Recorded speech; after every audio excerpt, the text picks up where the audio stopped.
bienvenue dans cette nouvelle édition de l'Agora Mag Expérience Client. Ce matin, nous parlons expérience client, digitalisation, mais en fait pas du tout. Aujourd'hui, on va parler d'humain. Et pour ça, je reçois aujourd'hui donc Anne-Christelle Vauclair. Vous êtes directeur chez Kea Partners, cabinet de conseil en direction générale. Bonjour, c'est ça, exactement. Kevin Chambenois, Bonjour. vous êtes président chez Grimaud Consulting. Absolument. Meilleur ouvrier de France 2015, ce matin. Maître d'hôtel du service et des arts de la table. C'est bien ça? C'est bien ça, merci beaucoup de nous recevoir. Et Michael Guérin, vous êtes consultant expérience client à La Poste. Oui. C'est vrai ça? Bonjour, oui c'est vrai, à La Poste. D'accord. On a des clients à La Poste. Non mais, est-ce qu'on parle d'expérience client à La Poste? Mais si on ne parle pas d'expérience client à La Poste, de quoi parle-t-on? Et est-ce qu'on parle d'intelligence artificielle aussi? On parle d'intelligence artificielle dans la société, pourquoi pas à La Poste? D'accord. Et dans quelle mesure vous le mettez à profit aujourd'hui? Vous mettez à profit cette nouvelle technologie au travers de vos clients? Alors, tout dépend de la façon dont on la voit. Ça peut être dans la relation, interpersonnelle ou avec nos clients en direct, ou dans les recherches, dans le ciblage, dans la personnalisation qu'on peut faire des diverses offres qu'on peut leur faire. J'arrive pas à comprendre. Réexpliquez-moi, est-ce Soit en que bureau, c'est concrètement? Soit en bureau, D'accord. on va En bureau de utiliser poste? des outils en bureau de poste, D'accord. soit dans la préparation des offres commerciales, on va utiliser d'autres outils qui vont nous permettre de cibler les offres pour les clients. D'accord. Meilleur ouvrier de France. Vous allez me parler d'intelligence artificielle Bien aujourd'hui? sûr. C'est vrai? L'intelligence artificielle, c'est notre époque. Et pour moi, en hôtellerie-restauration, qui est principalement mon domaine, même si je suis utilisateur de La Poste à mes heures perdues, l'intelligence artificielle est un outil supplémentaire qui permet aux hôteliers et aux opérateurs de pouvoir accéder plus rapidement ou plus efficacement à leur but, qui doit être de satisfaire les clients. C'est-à-dire que pour moi, l'intelligence artificielle n'est pas une finalité, ce n'est pas un but d'une société, mais ce sont des outils qui vont permettre de favoriser le but de la société.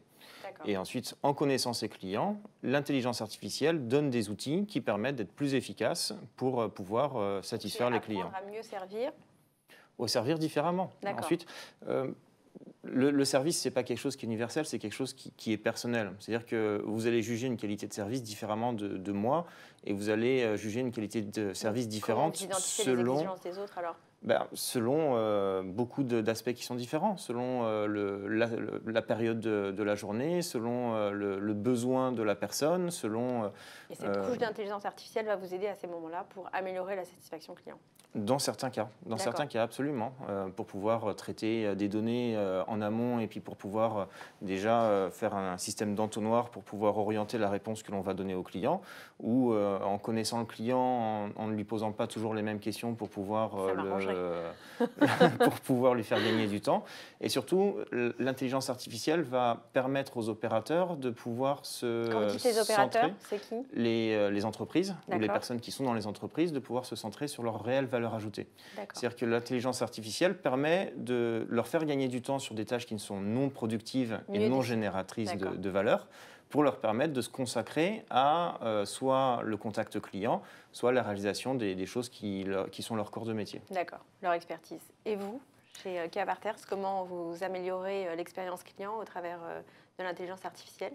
On est en plein dans ce qui vient d'être évoqué par Kevin, c'est-à-dire l'enjeu, c'est de le prendre comme un sujet évidemment majeur, parce que l'intelligence artificielle, mais aussi la robotisation, l'automatisation amènent des grandes transformations, mais de le replacer comme effectivement un outil au service d'eux, au service d'une équipe managériale, au service d'un collaborateur, et du coup d'envisager ce sujet-là comme une redistribution des activités. Effectivement, il y a une vraie question qui est de se dire, pour que ce qui est amené par la machine et ce qui est amené par l'homme produisent le plus de valeur, il faut se poser la question de quelles sont les activités qu'on considère comme pouvant être récurrentes, automatisées.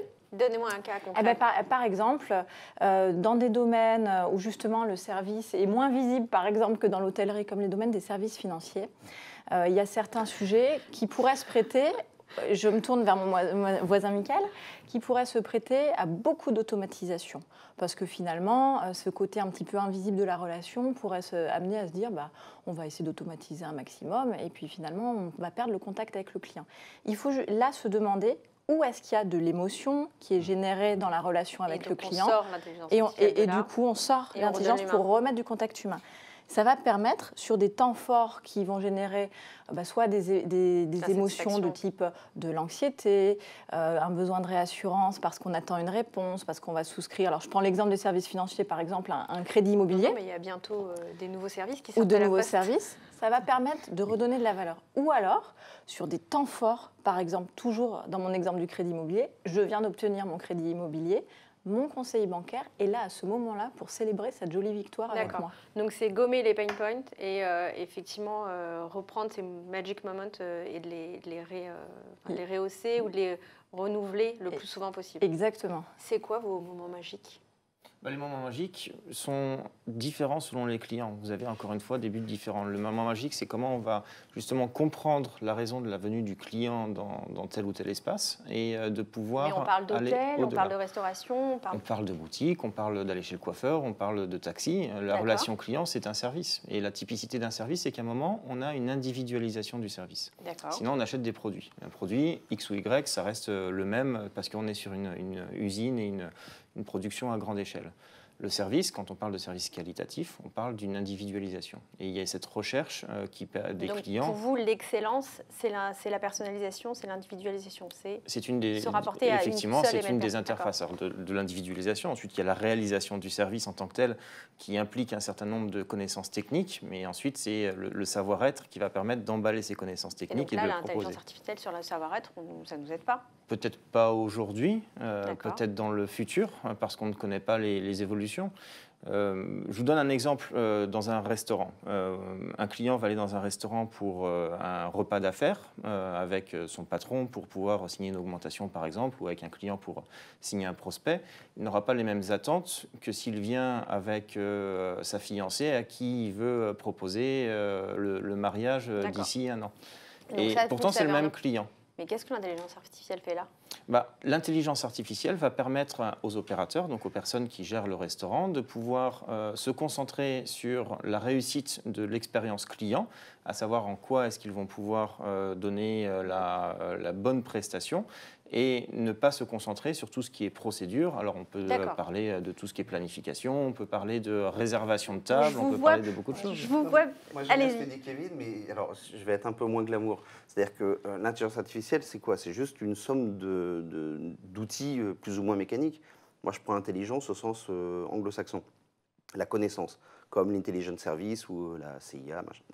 Donc ça fait de la connaissance, et puis artificielle comme mécanique. Bon, c'est vrai que c'est moins glamour quand on dit connaissance mécanique que intelligence artificielle. Ça fait moins vendre. Mais derrière, ça veut dire quoi ? Ça veut dire que quand vous allez chez McDo et que vous utilisez les bornes, c'est de l'intelligence artificielle. Et c'est une expérience. Et c'est une expérience personnalisée. Je vois pas trop l'intelligence artificielle chez McDo là. Les bornes de commandes automatiques. Mais parce qu'elles font du cross, pourquoi on parle d'intelligence artificielle ? Parce que derrière, c'est juste des propositions, une création de relations de valeur, une relation de valeur faite par une intelligence, par un système mécanique, automatique, etc. etc. Et derrière, qu'est-ce qui va être intéressant ? Ça va être l'humain. Parce que faire des hamburgers, ce n'est pas forcément ce qu'il y a de plus valorisant, mais c'est le petit moment, vous parliez de sourire tout à l'heure, de moments magiques, et ben c'est le moment où effectivement on va chercher sa commande. Chez McDo, c'est de pouvoir être servi rapidement. Mais si on va chez Vatel ou chez d'autres, il va peut-être y avoir une réflexion de mécanisation des offres, en fonction du trafic, en fonction des stocks, en fonction de tout ce qu'on peut avoir. Et en revanche, le service, l'aspect serviciel, il ne va pas du tout être automatisé. Il va être, ce que disait Kevin, il va être vraiment au moment où on est dans la relation d'humain à humain. Moi, j'ai coutume de dire que sans humanité, avec un S pour humanité, la technologie naît et ne sert à rien. On recommence avec le S pour humanité. Parce que c'est les humanités, notre propre humanité, et les humanités au sens philosophique du terme.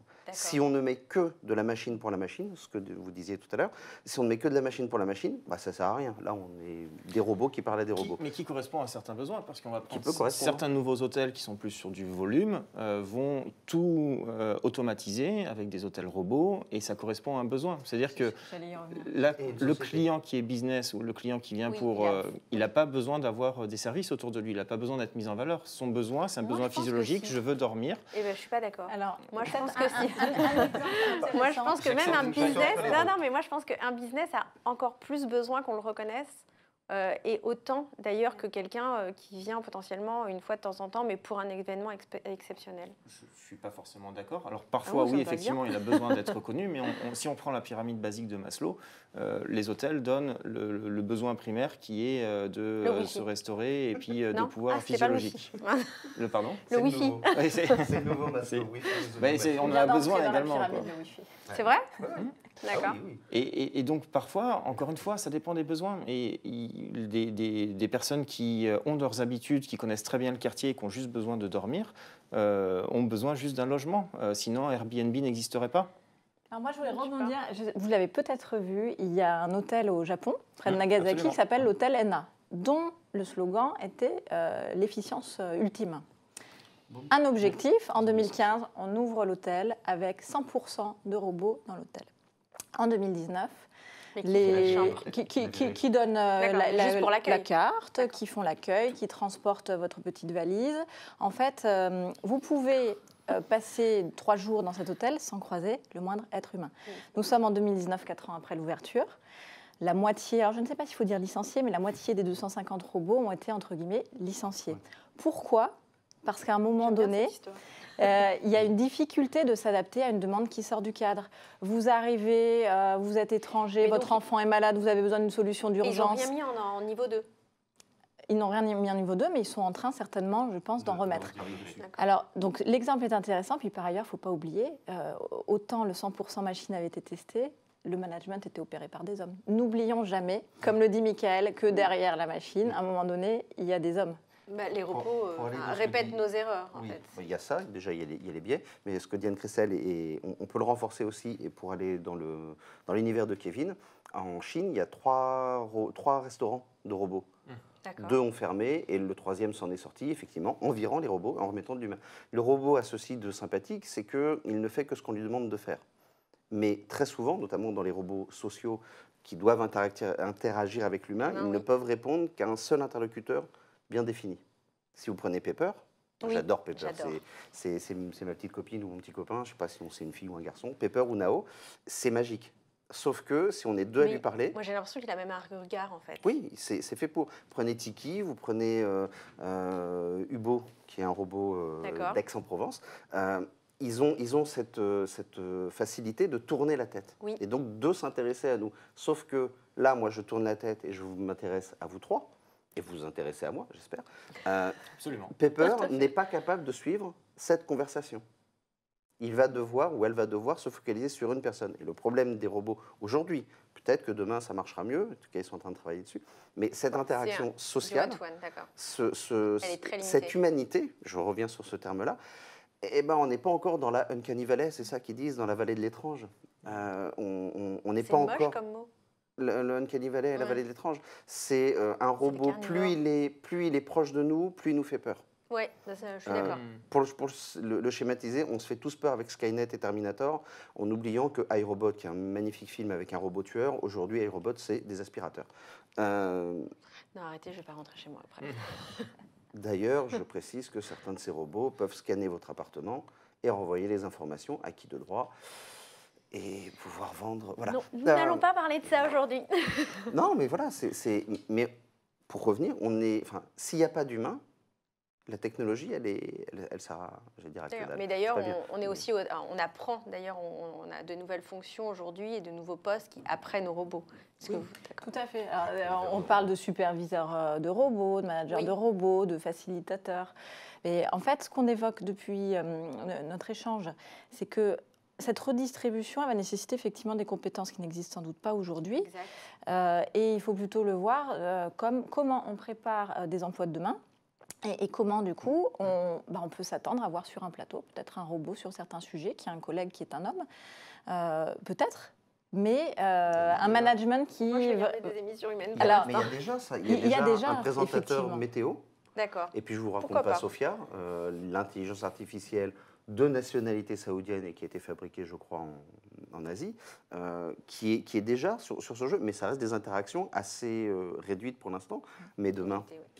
Kevin, on avait parlé effectivement aussi de ce sujet autour de tourner effectivement cette aide de l'intelligence artificielle avec les collaborateurs, enfin, finalement, ceux qui travaillent. Est-ce que vous pouvez nous en parler un petit peu plus? Absolument. Pour resituer, déjà, on est sur une émission aujourd'hui française. On n'a pas forcément, selon les nationalités, le même attrait ou la même perception sur la technologie. Bien sûr. En Chine, 80% des utilisateurs jugent la qualité d'une prestation également par tout ce qui est aspect technologique. D'accord. Aujourd'hui, en France, on va plus juger sur tout ce qui est intérêt gastronomique, par exemple, ou localisation de l'endroit dans lequel on va. Donc, Mais comment vous aidez les collaborateurs, justement? il y a beaucoup de collaborateurs différents parce qu'on est sur une échelle d'âge qui est différente. Et quand on est des collaborateurs qui sont, pour schématiser, et ce n'est pas forcément toujours la vérité, mais des collaborateurs qui ont des habitudes et qui ont une manière de fonctionner, Oui. de venir sur l'utilisation de l'intelligence artificielle, peut-être pour la réalisation de planning, peut-être pour la prévision des stocks, peut-être pour la prévision de la Dans gestion. l'interaction avec l'humain, est-ce que ça peut les aider aussi ou pas? Je ne l'imagine pas aujourd'hui. D'accord. C'est Aujourd'hui, peut-être le cas, mais c'est votre aujourd'hui, je ne limite l'imagine aujourd'hui. pas. D'accord. Ensuite, l'interaction humaine, tout dépend encore une fois de quel type d'hôtel vous êtes, et de quel type de service, et de quel type de besoin auquel type de besoin vous répondez. Quand on est sur un restaurant qui est quelque chose qui est très culturel en France et en Europe, et qui date des années Lumière et jusqu'à la Renaissance, donc c'est impliqué quand même dans notre culture, il y a ce contact et la transformation du consommateur et du client qui va se faire via l'expertise de la personne avec qui il interagit. D'accord. Et un jour, vous allez, quand on fait de l'intelligence artificielle, peut-être que tous les jours, vous prenez des spaghettis bolognaises. Bah, le jour d'après, un jour, vous allez prendre une salade de brocoli. Et c'est quelque chose qui va sortir totalement. On peut imaginer un serveur qui arrive en disant bah, je veux, aujourd'hui, est-ce que vous voulez à nouveau des spaghettis bolognaises? Non, c'est comment vous vous sentez. Et de dire quels sont vos besoins. Il peut y avoir la recommandation. Je pense en œnologie, vous avez des caractéristiques des vins, et puis une intelligence artificielle peut vous proposer en disant voilà, ce vin-là a 80% des caractéristiques de ce que vous aimez, et peut-être que ça. Mais est-ce qu'il y a le faites-moi confiance? Oui, est-ce que faites-moi confiance sur le choix du vin? Et c'est un support, encore une fois, un support à la vente. C'est utiliser la technique d'Amazon qui vous dit t'as acheté ça, tu aimeras peut-être ça. C'est assez classique. Voilà. Mais derrière, vous avez l'humain qui va dire, en fonction de la connaissance ou en fonction de la discussion, le système me propose ça, est-ce que dans la discussion. Donc on relie. Oui, et ça, c'est de l'intelligence, ce que tu es en train d'évoquer, Michael, c'est de l'intelligence des situations et de l'intelligence émotionnelle, cette capacité à se dire qu'est-ce que je fais dans ce cas-là, est-ce qu'on fait un peu plus appel à de l'IA ou un peu plus appel à de l'humain? Ça, c'est une décision prise par un homme. Aujourd'hui. C'est un très très bon résumé. Non, mais je trouve que c'est très pertinent. Effectivement, c'est à quel moment on le place et à quel moment on l'en sort et jusqu'à quelle limite en fait on donne effectivement à cette. Et dans quel but? D'accord. En tout cas, on termine là-dessus. Merci beaucoup. Encore un débat passionné avec beaucoup d'humains. J'ai aimé. Enfin, j'espère qu'il vous sera utile autant qu'à moi. Gardez l'esprit ouvert, gardez l'esprit critique et à très bientôt. Merci beaucoup. Merci beaucoup.